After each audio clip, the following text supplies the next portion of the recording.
Right, time for our next community conversation. We are joined by Miller Susan, director of the Spring Teenish Theater Workshop at Live Arts. Hey there, Steve. All right, Casey, thank you. Miller, you've been working with this workshop at Live Arts now. I think we get an idea of what it is, but what is the Teenish Theater Workshop? So 8 years ago, I wanted to do a show at Live Arts with teens, but we didn't have any money to pay for royalties. This is something that non-actors don't always think about shows, but you have to pay for the rights to do a show. So we didn't have any money, and I was like, that's okay. We'll write a show. So we have every fall and spring, roughly since 8 years ago. Nice. And the group involves, I imagine, people in their teenish? Correct. So see how I did that? Very nice. You picked up what we were putting down. Yes, we wanted to communicate that grades sort of 5 through 8 to 9 are welcome. So it's usually like 11 to 15. Often we will be able to split the groups more finely and have sort of an older group and a younger group. This spring we've had a group of 15 kids ages 11 to 14. So it was a big, lively group with lots of different ages contributing, and we had a wonderful, creative, wild time, as always. And what drew you to this age group in particular?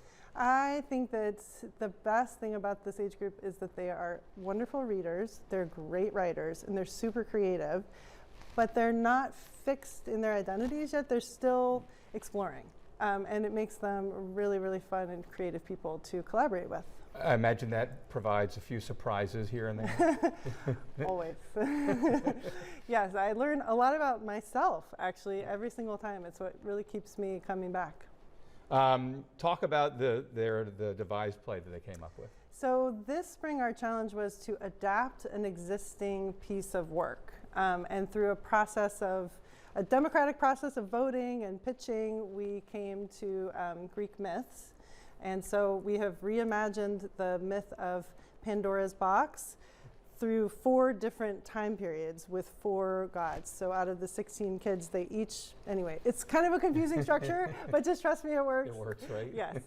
And so it's Pandora's myth in ancient Greece in the 1980s, in COVID 2020, and in the future. Oh, nice. Yes. What a great idea. Yes.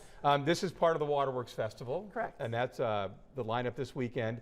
Are you guys involved with the festival in other ways besides just this? I am actually directing 2 other pieces for Waterworks, a staged reading of a brand new play that's a full-length play, and a staged reading of a one-person show. So I'm having lots of really fun, interesting, creative experiences, and I think Waterworks is a new idea for Live Arts that is a winner, for sure. Nice. And livearts.org for more info on this and more, right? Absolutely, yes. Miller, appreciate it. Thanks. Thank you. Thanks so much for having me. Casey.